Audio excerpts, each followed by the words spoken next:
Hello dear students, welcome to my YouTube channel. This is our 26th video lecture.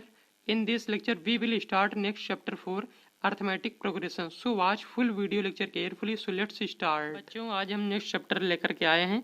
Chapter 4 है समांतर श्रेणी. ये हमारा लेक्चर नंबर 26 है. इसके पहले हम लोगों ने लेक्चर 25 तक कंप्लीट कर लिए हैं, जिसमें हम लोगों ने चैप्टर 3 वेरिएशन को कंप्लीट किया था. लेक्चर नंबर 25 में हमने चैप्टर वेरिएशन को कंप्लीट किया था और आज हम लेक्चर 26 लेकर के आए हैं, जिसमें नया चैप्टर नेक्स्ट चैप्टर दिया है समांतर श्रेणी अर्थमेटिक प्रोग्रेशन. इसको हम स्टार्ट करेंगे. तो एक्सरसाइज 4.1 से हम कंटिन्यू करेंगे, लेकिन उससे पहले यहाँ पर कुछ बेसिक टर्म है उनके बारे में हम जान लेते हैं. और ये एक्सरसाइज 4.1 का पार्ट 1 है. और इसके बाद जब तक ये एक्सरसाइज पूरी सॉल्व नहीं हो जाती तब तक आपको पार्ट 1, पार्ट 2, पार्ट 3 इस तरीके से सभी लेक्चर प्रोवाइड किए जाते रहेंगे. तो चलिए कुछ बेसिक टर्म है उनके बारे में जान लेते हैं. तो यहाँ पर दिया है general term, infinite series, common difference, nth term of AP, sum of n terms, last term of AP. तो ये बेसिक टर्म है जिन पर हम अर्थमेटिक प्रोग्रेशन चैप्टर को कंटिन्यू करेंगे. तो जैसे जैसे आपको ज़रूरत पड़ेगी वैसे वैसे हम इन टॉपिक के बारे में समझाएंगे, लेकिन कुछ बेसिक हैं तो उनको हम पहले कंटिन्यू करेंगे. तो सबसे पहले दिया है जनरल टर्म. जनरल टर्म क्या होता है? इसको हम हिंदी में कह सकते हैं व्यापक पद. हिंदी में इसको हम कह सकते हैं व्यापक पद. व्यापक पद क्या होता है? अब सबसे पहले हम ये जान लेते हैं कि समांतर श्रेणी होती क्या है. जैसे कोई भी सीरीज हो 2, 4, 6, 8, 10, ये है एक समांतर श्रेणी. कैसे आप पहचानेंगे कि ये एक समांतर श्रेणी है? इनके बीच में जो डिफरेंस है, इनके बीच में डिफरेंस है 2 का, इनके बीच में डिफरेंस है 2 का, इनके बीच में डिफरेंस है 2 का. यानी कि इस श्रेणी, इस सीरीज के कोई भी दो टर्म ले लिए जाएं, कोई भी दो नहीं, किस श्रेणी के बीच में कोई भी दो टर्म जो क्रमशः हों, उनके बीच में जो डिफरेंस हो, उनके बीच में सेम डिफरेंस हो, तो हम क्या कह सकते हैं कि ये जो श्रेणी है, ये जो सीरीज है, इसको कहते हैं समांतर श्रेणी. तो जनरल टर्म होता है जो समांतर श्रेणी का, उसको हम क्या कहेंगे? किसी श्रेणी के nवें पद को हम व्यापक पद कह सकते हैं जो n के फलन के रूप में होता है, उसको कहते हैं हम व्यापक पद. इसके बाद आता है इनफाइनाइट सीरीज. इनफाइनाइट सीरीज तो बहुत ही आसान है, इसको हम हिंदी में कह सकते हैं अनंत श्रेणी. इनफाइनाइट सीरीज को हम कह सकते हैं अनंत श्रेणी. अनंत श्रेणी क्या होता है? जिसमें उनके टर्म जो दिए हैं, जो उनके पद दिए हैं, पद की संख्या कितनी हो? अनंत हो. जिनकी संख्या ना की जाए तो उसको कह सकते हैं हम क्या? अनंत श्रेणी. इसके बाद आता है कॉमन डिफरेंस. कॉमन डिफरेंस क्या होता है? जिस श्रेणी में पदों की संख्या अनंत होती है उसको तो हम कह सकते हैं क्या? इनफाइनाइट श्रेणी. लेकिन अब हम बात करते हैं कॉमन डिफरेंस की. इसको हम कहते हैं हिंदी में सार्वंतर. लिख सकते हैं सार्वंतर. सर्वांतर क्या होता है? जो बीच में इन दोनों, कोई भी दो नंबर के बीच में जो डिफरेंस हो, उनको हम क्या कहेंगे? सर्वांतर कहेंगे. तो इसकी डिफिनीशन क्या है? श्रेणी के पदों को जिनका प्रत्येक पद पूर्व पद में, प्रत्येक पद मान लेते, कोई भी पद पूर्व पद यानी कि उसके पहला वाला पद पूर्व पद में कोई अचर राशि धन अथवा ऋण जोड़कर प्राप्त हो, उसको हम कहते हैं समांतर श्रेणी में कहते हैं. और इस अचर राशि को हम क्या कहते हैं? सर्वांतर कहते हैं, यानी कि कॉमन डिफरेंस कहते हैं. अब आता है nth टर्म ऑफ एपी. किसी भी समांतर श्रेणी का nth टर्म, nवां पद हम किस टाइप से सॉल्व करेंगे, तो उसके लिए एक फार्मूला दे रखा है कि nवां पद. तो लिख सकते हैं nवां पद. nवां पद क्या होता है? फार्मूला होता है n equal to a plus n minus 1 into d. ये हो गया हमारा क्या? nवां पद. इसके बाद दिया है सम ऑफ इन टर्म. जैसे कोई भी श्रेणी दी है, समांतर श्रेणी दी है, और उसमें सभी पदों का या इन टर्म का जो हमें सम फाइंड करना है, तो हम क्या कहते हैं उसको? Sn equal to sum of n terms equal to n/2 bracket 2a. A क्या होता है अभी बताते हैं. 2a plus n minus 1 into d. अब हम सबसे पहले यहाँ पर जो a दिया है, a क्या होता है? फर्स्ट टर्म होता है. ए को हम कह सकते हैं फर्स्ट टर्म. और यहाँ पर जो n दिया है, n क्या होता है? Total number of terms. Total number of terms. और यहाँ पर दिया है d. d क्या होता है? d को हम कहते हैं कॉमन डिफरेंस या डिफरेंस कह सकते हैं. इतना समझ में आ गया होगा. इसके बाद हम देखते हैं last term of AP. Last term of AP को हम किस से प्रकट करते हैं? तो उसको कहते हैं एल. अगर हम किसी भी श्रेणी का लास्ट टर्म फाइंड कर रहे हैं, लास्ट टर्म ऑफ एपी, किसी भी समांतर श्रेणी का अंतिम पद ज्ञात करें, तो उसका फार्मूला आता है l equal to a plus n minus 1 into d. तो यहाँ पर कुछ बेसिक फार्मूले हैं जो समांतर श्रेणी चैप्टर में प्रयोग किए जाएंगे. तो चलिए अब हम इन फार्मूलों को एक बार फिर से रिवाइज कर लेते हैं. तो यहाँ पर मेन 3 फार्मूले मेन हैं, जो कि पहला है एनवा पद जिसको कहते हैं nth term is equal to a plus n-1 equal n-1 into d, और दूसरा होता है n पदों का योग, तो उसको कहते हैं Sn, sum of n terms equal to n/2 bracket 2a plus n-1 into d, और होता है एक फार्मूला अंतिम पद। जैसे लास्ट टर्म हम फाइंड करें तो क्या कहते हैं, equal to a plus n-1 into D. A को क्या कहेंगे, पहला पद कहेंगे, और n को क्या कहेंगे, कुल पदों की संख्या, यानी कि उस समांतर श्रेणी में कुल कितने पद हैं उसको n बोलते हैं, और डी को कहते हैं अंतर या सर्वांतर बोल सकते हैं। अब हम इसके बाद एक्सरसाइज 4.1 को कंटिन्यू करते हैं। तो बच्चों क्वेश्चन नंबर 1 दिया है यहाँ पर, उस समांतर श्रेणी का 5वां तथा 25वां पद ज्ञात कीजिए जिसका nवां पद दिया है 2n प्लस 3 है। तो एक्सरसाइज 4.1 का क्वेश्चन नंबर 1 समझते हैं। तो बच्चों यहाँ पर दिया है किसी समांतर श्रेणी का nवां पद दिया है 2n प्लस 3, तो हमें फाइंड करना है कि 5वां पद कौन सा होगा और 25वां पद कौन सा होगा। तो सबसे पहले यहाँ पर nवां पद लिख लेते हैं कि यहाँ पर nवां पद दिया है 2n प्लस 3, हमें फाइंड करना है 5वां पद। तो हम क्या करेंगे, n की जगह पर हम 5 पुट कर देंगे, तो यहाँ से लिख लेंगे 5वां पद is equal to 2 into 5 plus 3, कितना आ जाएगा, 5 2 10 प्लस 3 13। अब हमें फाइंड करना है 25वां पद, तो यहाँ पर n की जगह पर हम क्या 25 पुट कर देंगे, तो यहाँ पर लिख सकते हैं 25वां पद is equal to 2 into 25 plus 3, तो यहाँ पर कितना हो जाएगा, 25 2 हो जाता है 50, 50 प्लस 3 हो जाएगा 53। तो ये हमारे दोनों आंसर हो गए। क्वेश्चन समझ में आ गया होगा। अब हम क्वेश्चन नंबर 2 देखते हैं। तो बच्चों क्वेश्चन नंबर 2 दिया है, उस श्रेणी का 100वां पद जिसका nवां पद 3n प्लस 1 है। तो देखते हैं क्वेश्चन नंबर 2 किस टाइप से सॉल्व करेंगे। बहुत ही इजी क्वेश्चन है। तो यहाँ पर tn दिया है 3n प्लस 1, nth टर्म दिया है 3n प्लस 1, और हमें 100 यानी कि 100वां पद ज्ञात करना है। तो यहाँ पर लिख सकते हैं n equal to 100, n equal to 100 put करेंगे तो हो जाएगा t100 is equal to 3 into 100 plus 1, कितना हो जाएगा 300 प्लस 1 इक्वल टू 301। ये हमारा हो गया क्वेश्चन नंबर 2 का आंसर। अब हम क्वेश्चन नंबर 3 देखते हैं। बच्चों क्वेश्चन नंबर 3 दिया है, उस समांतर श्रेणी का 18वां पद ज्ञात कीजिए जिसका nवां पद 3n-4 है। बहुत ही इजी क्वेश्चन है, क्वेश्चन नंबर 1 और 2 की तरह ही है। तो बच्चों क्वेश्चन हमने नोट कर लिया है। तो यहाँ पर हम क्या करेंगे, n की वैल्यू 18 पुट कर देंगे, तो यहाँ पर t18 इक्वल टू हो जाएगा 3 इंटू 18-4, तो 18 3 होता है 50, 4 - 4 इक्वल टू आंसर हमारा आ जाएगा कितना 50। ये हमारा हो गया आंसर। अब हम क्वेश्चन नंबर 4 देखते हैं। बच्चों क्वेश्चन नंबर 4 दिया है, श्रेणी 9 5 1 -3 का 10वां पद ज्ञात कीजिए। ये डिफरेंट टाइप का क्वेश्चन है, समझते हैं क्वेश्चन नंबर 4।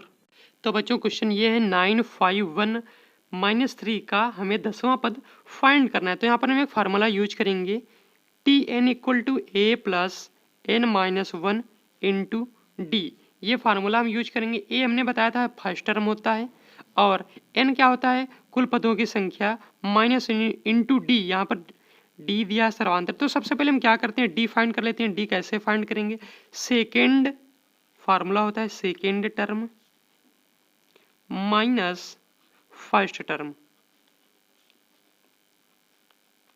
तो यहाँ पर सेकेंड टर्म दिया 5 और फर्स्ट टर्म दिया है 9, बीच में माइनस का साइन। तो यहाँ पर d की वैल्यू कितनी हो जाएगी -4, तो यहाँ पर हम लिख सकते हैं d इक्वल टू -4। इतना साल हो गया। अब हमें फाइंड करना है 10वां पद, तो हम लिख सकते हैं t10 इक्वल टू a कितना दिया है 9 प्लस n कौन सा पद, यानी कि हमें 10वां, तो यहाँ पर लिख सकते हैं 10 -1, और यहाँ पर d हमने फाइंड किया कितना -4। अब हम क्या करेंगे, सॉल्व करेंगे तो हो जाएगा 9 प्लस ये 10 से 1 माइनस करेंगे हो जाएगा 9 इंटू -4, कितना हो जाएगा 9 - 9 4 36, और यहाँ से क्या हो जाएगा, जो माइनस साइन है वो बीच में यहाँ पर हम प्लस माइनस हो जाएगा, और यहाँ से हम आंसर कितना फाइंड कर पाएंगे -27। तो ये हमारा हो गया क्वेश्चन नंबर 4 का आंसर। इसके बाद बच्चों हम क्वेश्चन नंबर देखते हैं 5। तो बच्चों क्वेश्चन नंबर 5 दिया है, श्रेणी 1/2, 3/4, 1 का 14वां पद ज्ञात करो। तो बच्चों हमें 14वां पद ज्ञात करना है तो सबसे पहले फार्मूला यूज करेंगे।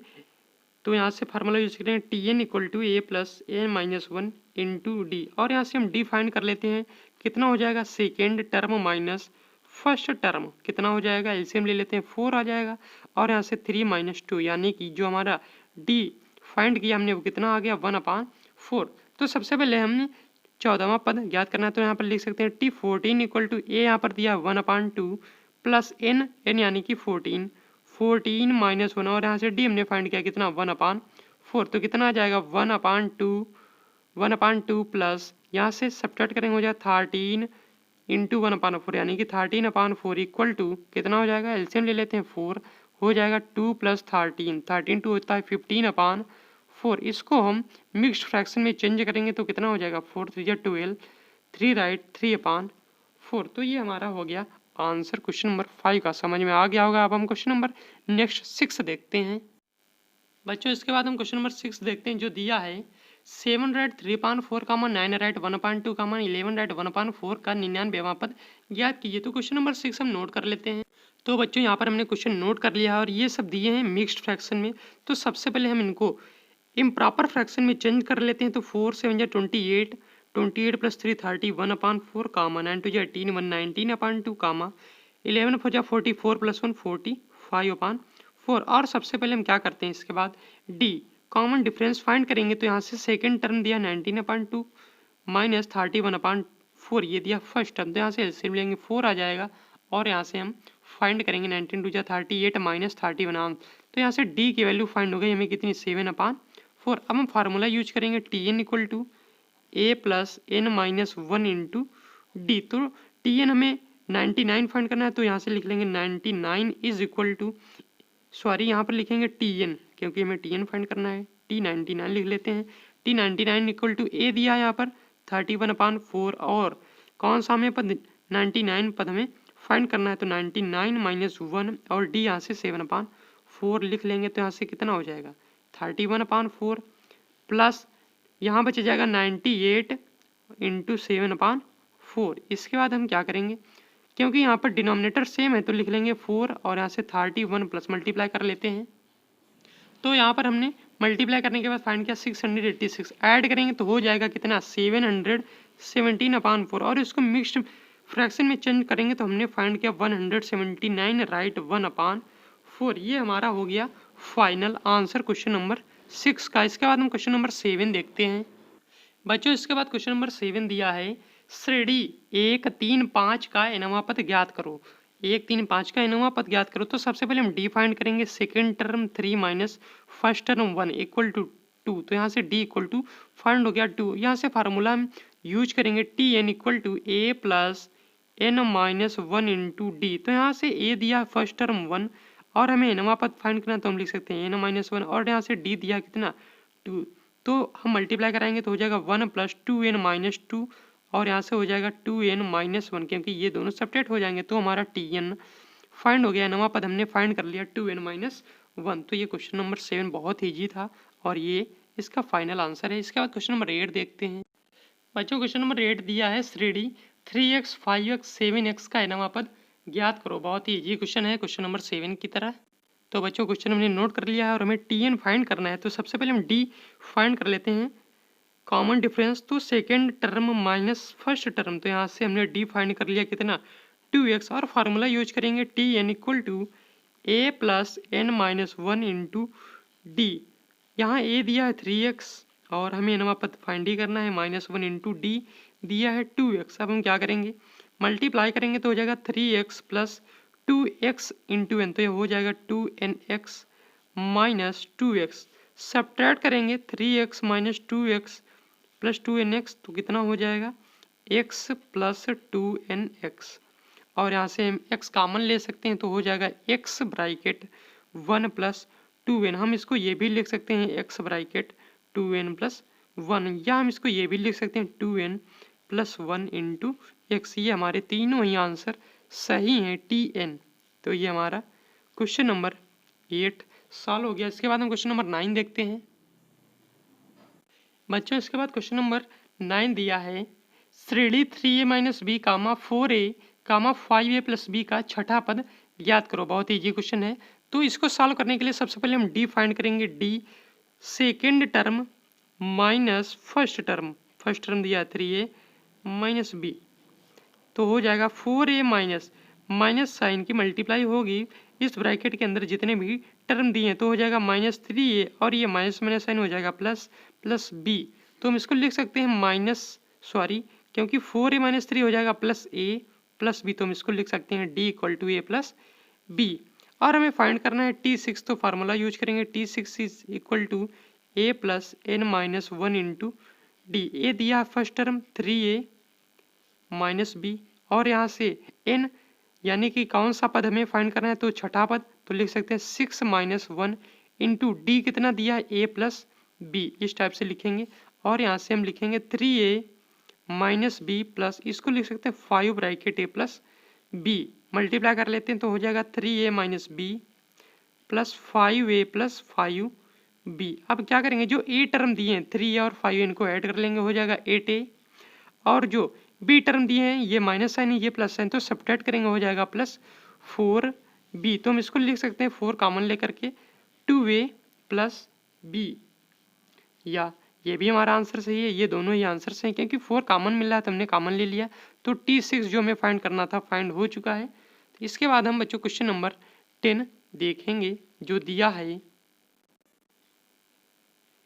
किसी समांतर श्रेणी का प्रथम पद 2 और पांचवा पद 7 है तो श्रेणी ज्ञात करो। और ये क्वेश्चन आया है यूपी बोर्ड एग्जाम 1996 में, तो ये क्वेश्चन इम्पॉर्टेंट हो सकता है, ध्यान से समझेंगे, क्योंकि इस क्वेश्चन में दिया है किसी समांतर श्रेणी का पहला पद दिया है 2 और पांचवा पद दिया है 7, तो हमें क्या करना है, सीरीज फाइंड करनी है। तो सबसे पहले हम क्या करेंगे, एक फार्मूला यूज करेंगे Tn is equal to a plus n minus 1 into d, सातवां पद ज्ञात कर लेते हैं।